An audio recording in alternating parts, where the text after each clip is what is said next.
আজকের শীর্ষ 10টি ব্রেকিং নিউজ নিয়ে আমি হাজির হয়েছি। ১. ট্রাম্পের বিস্ফোরক মন্তব্য, আমরা জলদস্যুদের মতো জাহাজ দখল করছি। সূত্র সিবিএস নিউজ ও রয়টার্স। ফ্লোরিডার এক বিশাল জনসভায় প্রেসিডেন্ট ডোনাল্ড ট্রাম্প মার্কিন নৌবাহিনীর কার্যক্রমকে জলদস্যুতার সাথে তুলনা করেছেন। তিনি গর্ব করে বলেন, আমরা ইরানি জাহাজগুলো মাঝপথে আটকে দিচ্ছি, তেল নিয়ে নিচ্ছি এবং তা বিক্রি করছি। এটা খুব লাভজনক ব্যবসা। ট্রাম্পের এই মন্তব্য বিশ্বজুড়ে তীব্র সমালোচনার জন্ম দিয়েছে।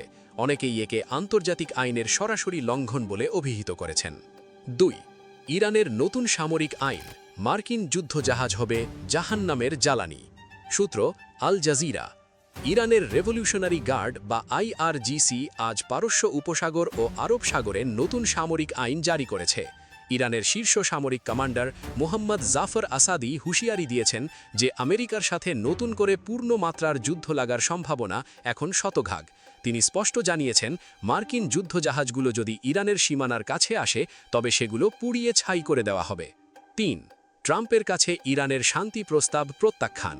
সূত্র রয়টার্স ও ফক্স নিউজ। পাকিস্তানের মধ্যস্থতায় ইরান গতকাল একটি নতুন শান্তি প্রস্তাব পাঠিয়েছিল, কিন্তু আজ সকালেই প্রেসিডেন্ট ট্রাম্প সেই প্রস্তাব সরাসরি প্রত্যাখ্যান করেছেন। ট্রাম্প বলেছেন, আমি এই প্রস্তাবে সন্তুষ্ট নই। এর ফলে দুই দেশের মধ্যে চলমান উত্তেজনা নিরসনের শেষ চেষ্টাও ব্যর্থ হল বলে ধারণা করা হচ্ছে। ৪. জাহাজ চলাচলে ইরানের টোলের বিরুদ্ধে আমেরিকার নিষেধাজ্ঞা। সূত্র the new York Times. Hormuz প্রণালী দিয়ে চলাচলকারী জাহাজগুলোর কাছ থেকে ইরান এখন নিরাপদ যাতায়াত ফি বা এক ধরনের টোল আদায় করছে। আজ মার্কিন অর্থ মন্ত্রণালয় ও এফএসি একটি জরুরি নোটিশে জানিয়েছে, যেসব শিপিং কোম্পানি ইরানকে এই অর্থ দেবে তাদের উপর কঠোর নিষেধাজ্ঞা আরোপ করা হবে। অর্থাৎ মাঝ সমুদ্রে জাহাজগুলো এখন ইরান এবং আমেরিকার দ্বিমুখী চাপের মুখে। ৫. জার্মানি থেকে ৫,০০০ মার্কিন সেনা সরিয়ে নিচ্ছেন ট্রাম্প।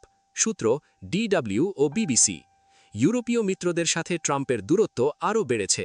ইরান ইস্যুতে জার্মানির চ্যান্সেলরের সাথে তর্কের জেরে আজ পেন্টাগন ঘোষণা করেছে যে জার্মানি থেকে ৫,০০০ মার্কিন সেনা সরিয়ে নেওয়া হচ্ছে।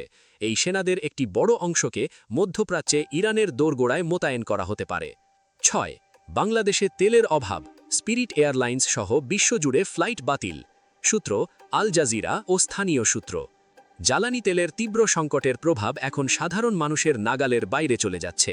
জ্বালানি তেলের তীব্র সংকটে স্পিরিট এয়ারলাইন্স তাদের সব ফ্লাইট বাতিল করার ঘোষণা করেছে। বাংলাদেশেও আন্তর্জাতিক রুটের ফ্লাইটের টিকিটের দাম কয়েক গুণ বেড়ে গেছে, যা প্রবাসী শ্রমিকদের জন্য বড় দুশ্চিন্তার কারণ হয়ে দাঁড়িয়েছে। ৭. ইউক্রেনীয় ড্রোন হামলায় রাশিয়ার বৃহত্তম তেল শোধনাগারে আগুন লেগেছে। সূত্র বিবিসি। ইউক্রেনের ড্রোন আজ রাশিয়ার তুয়াপসে এলাকার একটি বিশাল তেল শোধনাগারে হামলা চালিয়েছে। এর ফলে সেখানে ভয়াবহ অগ্নিকাণ্ড ঘটেছে এবং কালো বৃষ্টির মতো পরিবেশগত বিপর্যয় দেখা দিয়েছে। যুদ্ধের এই বিস্তার বিশ্ববাজারে তেলের দামকে আরও অস্থিতিশীল করে তুলেছে।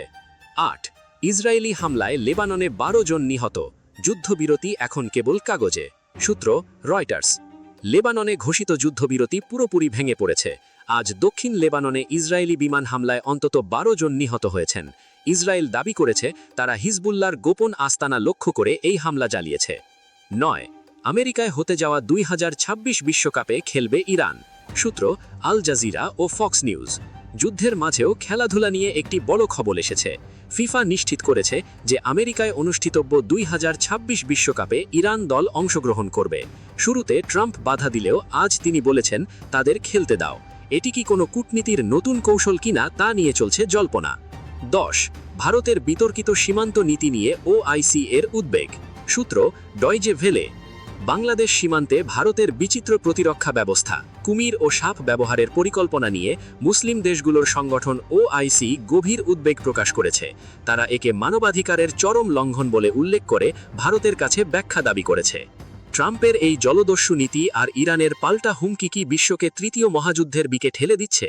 আপনার মতামত অবশ্যই কমেন্টে জানান। ভিডিওটি ভালো লাগলে শেয়ার করুন এবং সাবস্ক্রাইব করতে ভুলবেন না। দেখা হবে পরবর্তী ভিডিওতে। ধন্যবাদ।